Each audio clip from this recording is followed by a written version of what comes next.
Hello, everyone. I'm Charlie, and welcome back to another DraftKings DFS Slate preview. On the agenda this time, we have our Saturday Prem slate, 5 gamers, so plenty of games. So it's going to be a pretty busy day because we got MLS coming back as well. Of course, I will be covering every single slate on DraftKings, in which case there's going to be plenty of them because they really nice doesn't have a slate for every single one of these games, whether that be through a classic or a showdown. It's going to be a ton of fun there, as well as like a Serie A slate they have this week as well. And Bundesliga, of course, they have every week. So yeah, I do all of those through the FSI Discord, which can be accessed through the website linked in the description below. But now let's get into the slate breakdown, starting with projected lineups and potential set pieces for Southampton. In this team, it should be mostly Mateus Fernandez, maybe Dibbling splits. Interestingly enough, we had small bone play, and he ended up taking over Mateus Fernandez before he got subbed. So that's one small thing to watch out for. And for Brighton, it was a Minte monopoly against Chelsea last game. They used to do more of a split through Lamptey and Minte, just like I think the game before last. So there's definitely still some uncertainty there, not a lot of consistency. But for now, I'm just going off of what they've done recently, and that's just Minte. Other guys who could end up playing that could potentially change that, though, is like Matt O'Reilly or a Brian Gruda could both play. They're both set piece taking guys as well, also left footed. So you'd worry that Minte could lose a share if either of those guys are in too. Bournemouth and Wolves, it should be Kluivert and David Brooks. They still don't have Tavernier ready to start, which I think is a little interesting. Like you'd assume he'd be fit by now. He's played well off the bench for several weeks now. And then the other guy who could potentially take is Cook, and he only really takes when he's playing at center mid. He's been at right back a lot, and he just does not have set pieces there for whatever reason. That's just something to watch out for. I think he'll probably end up at right back, though, just because they're still missing a ton of guys who play that position. But just one thing to keep an eye out for. Oh, yeah, and if Tavernier ends up playing, I expect it to be a Tavernier and Kluivert split, otherwise Brooks and Kluivert. For Wolves, interestingly enough, they got new signing Marshall Monetzi, projected to start as a striker. At his old club at Rems, I think that was called, he was more of like a center mid, box to box. But I don't see why he couldn't do a job at striker. He can be kind of like Mikel Merino was for Arsenal last game, where he's a big physical presence. He scores a lot of goals, even when he was playing deeper, just being tall off of set pieces. And yeah, I wouldn't be surprised if they run him as just a number 9 anyway. And for set pieces in this team, I think it'll be a Cunha and Aït-Nouri split. If Sarabia is starting, he'd be the guy splitting with Cunha instead. And that's them. Arsenal v West Ham, I think it'll probably be Nwaneri and Rice. Used to be Odegaard splitting, but Nwaneri has kind of taken over that role. Odegaard will sometimes take free kicks, though. Like they're very measured in every kind of set piece they do. Like they'll just do whatever they feel is best. Like they don't have like one guy who will take all of the set pieces. It'll be maybe Odegaard on free kicks, Nwaneri and Rice on corners. It'll just be whatever they think is most effective because they're super strict set piece coach. So yeah, like I said, I think Rice and Nwaneri on corners, Odegaard maybe on free kicks, and Rice will take some free kicks as well. For West Ham, it should be Soler and Emerson, I want to say. Bowen maybe takes something. If Cresswell starts, he could take something as well. In fact, I think if Cresswell plays, he'd probably be the more likely than Emerson. But it should be a split in some capacity. Another thing that I'll point out is Emerson, Edson, Alvarez will be swapped here. That's just a bug that they have Emerson in the middle and Alvarez out wide. It'll just be a straight swap if that's that kind of lineup. Fulham v Palace. It's continuing to be a Lukic monopoly until Pereira plays, which he just has not done that much. Wilson could take 2, but he's just injured, so not worrying about that. And then for Crystal Palace, it should be, I want to say Eze will use. Could be like an Eze monopoly, though. Wharton could split. Duvernay's taken a little bit recently as well. So who really knows? Eze, I think, is the only guy who is probably safe to have a share. And then to like whether that be a split or Equinopoly, who really knows? Like I said, my guess would be Hughes splitting. Ipswich should be Leaf Davis and Calvin Phillips probably. Chance that Smodix is ending up as the splitter. Leaf Davis should have something though. He missed last game. So we saw Townsend start at left back and he ended up having Leaf Davis's share. So whoever starts at left back will take something. And then just a kind of coin flip of who he splits with, whether that be Phillips or Smodix because of the Enciso injury. Tottenham. I think it'll probably be Son on one side, like he does their in-swing corners. And then like Kulusevski and Poro kind of switch duties. They both will take this other side. Sometimes a little Kulusevski in-swinger since he's a lefty. Sometimes it'll just be Poro, right-footed outswing corners. And then Madison is kind of the guy who's kind of left out in terms of the set routine these days. All right. Pricing. Trossard is the most expensive starter or likely starter. For me, he is too much. I know he's been all right, but I just don't really like getting to 10K for a guy who is not guaranteed 90 despite his minutes. Like Sterling could end up coming for either of Trossard in one area or even Marino. Like if there's just a little bit of worry there, like 10K just feels like too much in cash games for a goal dependent attacker. Son, set pieces there. Just not been great for upside. Like he's not gotten a goal since like a month ago, more than a month ago against Arsenal. And in that time, he's been okay, but just not really what you're looking for a 10K player. I still don't think it's a terrible spot for him just because it should have set pieces. Typically a 90-minute player. Ipswich has not looked great this season, let's be honest. So I don't mind a Heung-min Son play here. Cunha, I also really like as well. Been one of the hottest attackers in the league. Doesn't always get a ton of crosses despite having some corner kicks. I don't necessarily think he'll have a ton against Bournemouth either. They're a possession-based team. But on the other hand, that game could be super high scoring just because both teams have looked vulnerable at the back at times. I could see this being a real end-to-end game. Like that's probably what Wolves want. They want to be direct, just both teams attacking instead of Bournemouth kind of just keeping possession, playing slow. And if that's the case, that could set up really well for Cunha. He's got a ton of goal contributions already this year anyway, and he could really do that again, like I said, with this matchup, and suddenly get 25, 30 points potentially. So I really like a Cunha play here, 9,600. Minte, if he was just a little bit cheaper, I'd be all in. But he was playing almost essentially as a wingback last game. Like I know they have him like it's a right mid, but at times, like especially defensively, it ends up being just a five back. Like Veltman will kind of slide back into center back, Minte will drop kind of deep, and that's an expensive price to play for a pseudo wingback. Like I know he had those two goals last game. I know he was super solid per floor against Nottingham Forest, but I just feel like there's options that are just a little bit safer at this price range. Like if he was like 7K, I'd say, yeah, sure, go for it. But I just feel a little bit more tempted to go with your Cunhas, your Sons, or your Justin Kluivert for cheaper in this kind of slate. Justin Kluivert, another guy who's been in great form, tons of goal contributions lately, been solid for floor as well. He's been a little bit more consistent for minutes. He used to be like a guaranteed, like kind of 60, 70-minute guy. But now we're seeing a lot more 90s in that window. I know he got subbed last game, so that's a little bit scary to think about, especially considering they're a little bit more healthy offensively now that they've got Tavernier back. But I still think he's just a solid play here. 8,600 maybe a little bit pricey considering it's more than he has been, but I don't think that's a bad play at all here. Like there's some pretty decent forward options, and it's going to be largely coming down to preference, I think. Jared Bowen, I think, is just a tough matchup.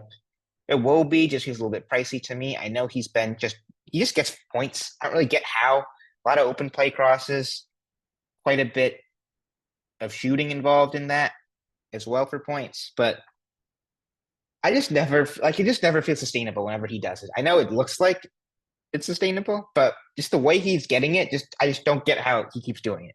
I really don't. But it's hard to fault a play like that with these points. But I won't be having a ton myself. I might sprinkle some in GPP and like your Fulham stack builds, but I just like a guy who just feels a little bit more safe, like your Kluiverts, like your Cunhas, like your Sons, even your Mintes over him. Semenyo.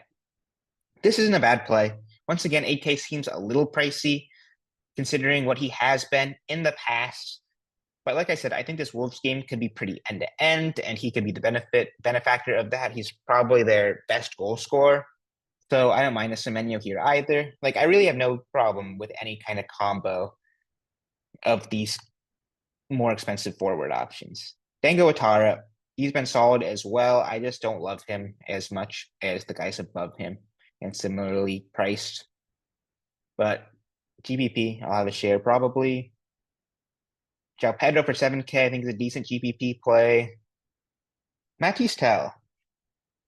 This is probably your semi-value forward. I wouldn't say 6,600 is that cheap, but he's been super solid for Tottenham. He's got 90 minutes, like back-to-back games now, gotten a goal contribution in his first full start, I think it was, and had 12 points in Florida last game against Man United. At 6,600, like I really like the talent there. I like that play as well. Mikey Moore, 6K, I don't think is bad either. I just doubt he starts. Adama Traore. Now, this is the true bargain forward I'm looking for here. He was in projected. He's been solid for minutes, solid for floor. Like at 5,700 against a pretty favorable matchup against Crystal Palace, I think this is a great play as well. Once again, just another kind of forward option when we've got plenty of them. Anyone else? Raul Jimenez for GPP, sure. And in terms of like true like bargain bin guys, Julian, if he starts, I think could be super sneaky. I think he'd probably take if he ends up starting. I just don't know how fit he is what I worry there. I just think there's probably zero chance he starts. But this is a guy to keep an eye on for the future, whether he comes in off the bench, whether he takes set pieces off the bench. So that's just one guy I'm watching to see how he does. And if he starts, I'm probably getting there at 5K. I just think there's zero chance, and I'm just kind of looking to see what they do with him off the bench for now. Liam Delap, I think, is super good for GPP as well. That is going to be a ton of upside there against a pretty leaky Tottenham defense. Anyone else? Geddes at 4K. Flyer forward is not crazy. Same with some of these Southampton guys because Brighton tend to give up goals as well. You got Cam Archer, Anuachu. Sure, I don't think they're that crazy in GBP formats. Would not touch in cash. Midfielders. Eze feels a little pricey considering we don't really know what they're going to do with sets. Also was coming off of an injury. So you worry a little bit about that getting potentially re-aggravated. So I'm unsure about him. If he was like a little bit cheaper, I like him a lot more. At 9,400, probably a pass for me, but I don't think he's that crazy of a play. Madison, for me, he just keeps getting bailed out. He's a guy who always gets subbed, or typically gets subbed, not always, I'll say. But without set pieces, he's got zero floor. This is a goal dependent attacker, and he typically doesn't get a ton of goal contributions.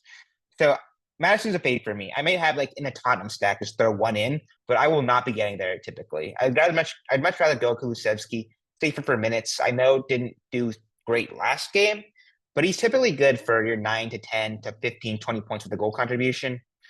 So yeah, like I said, I'd rather go Kulu over Madison. Odegaard, I think it's a trap play. I worry about him just losing set pieces now. A guy who also has just not got a ton of goal contributions. I'd much rather go to your upside play in one area who, yes, maybe has a little bit of sub danger, but when he's getting a chance, you can get these crazy scores like he had against Leicester, assist, like 20 points in floor almost. I love Nwaneri here. This is probably my favorite mid on this slate that we've touched on so far. Declan Rice was a little bit pricey for me. I worry about the upside there. Marina could be a sneaky GPP play if he's at striker. Kind of like really showed himself to the world with those 20 minutes against Leicester. Like single-handedly won it for them, essentially. But so like 7K just feels a little much as well. So I won't have having a ton and I won't be getting two in cash. But like I said, sneaky GPP play. Pereira, I like a lot if he starts. Tavernier, I like a lot if he starts. Other guys I'm tempted by. Will Hughes was a little bit much. David Brooks, I don't think is crazy at 5,700. The thing about him is that he's not going past 60 likely. So that's a scary thing there. Mateus Fernandes, I loved a lot last week. Was scary when we saw Smallbone take the first corner over him. Luckily, Smallbone got subbed early, and then he got to an 8 in the end, which is fine for 5K. Like I'm pretty fine with him again. Like I don't think that Brighton's that scary of a matchup at 5,300. I don't mind that as a play again.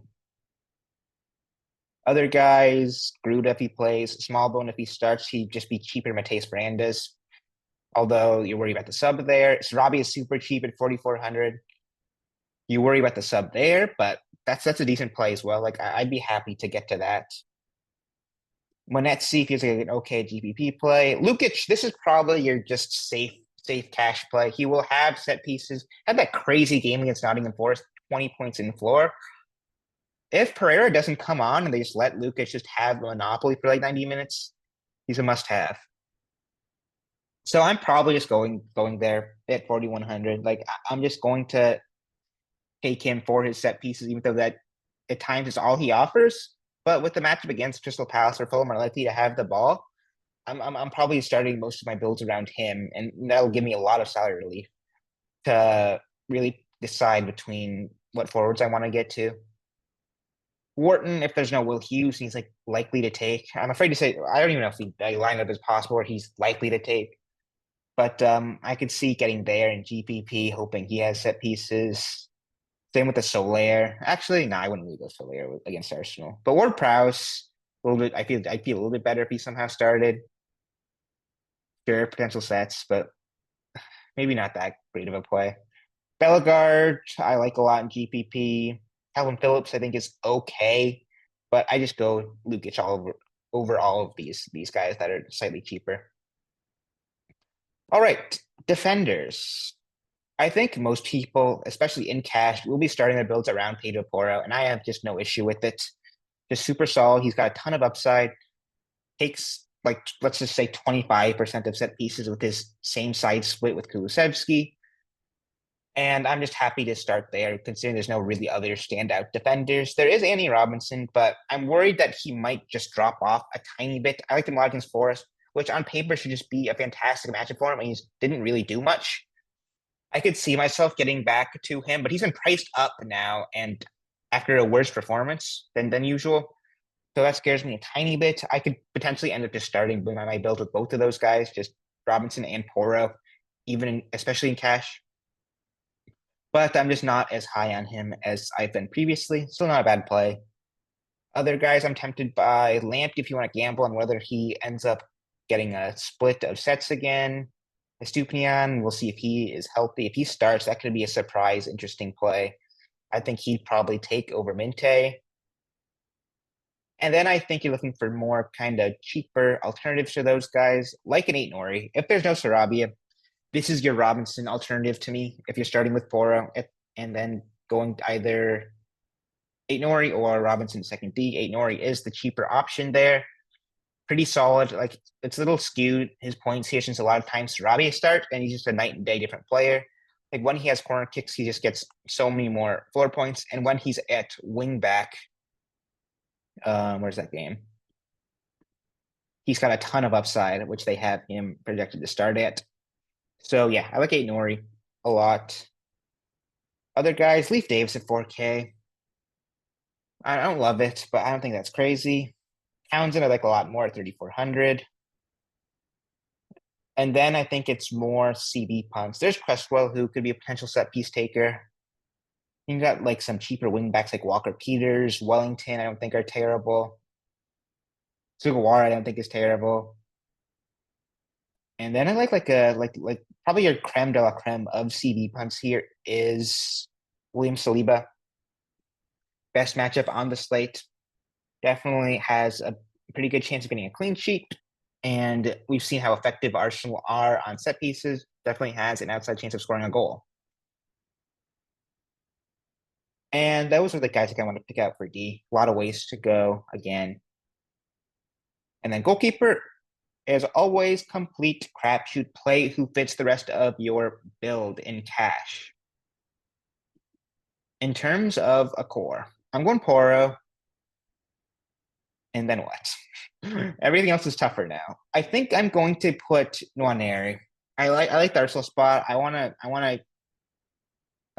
get on this kid while he's still relatively unknown. Like I think there's a ton of good stuff to come from, especially with Saka out. Like I think this could be the next Saka.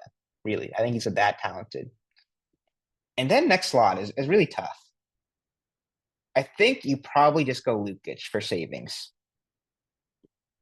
Gives you a lot of freedom to You can probably go another mid in this utility slot, potentially. Decide what forwards you want to go up to. But yeah, guys, as always, make sure to check out the FSI Discord linked below where I will have the updated core once we get lineups. And I'll see you guys for the next one. Peace, and I'll see you for my next vid. Peace.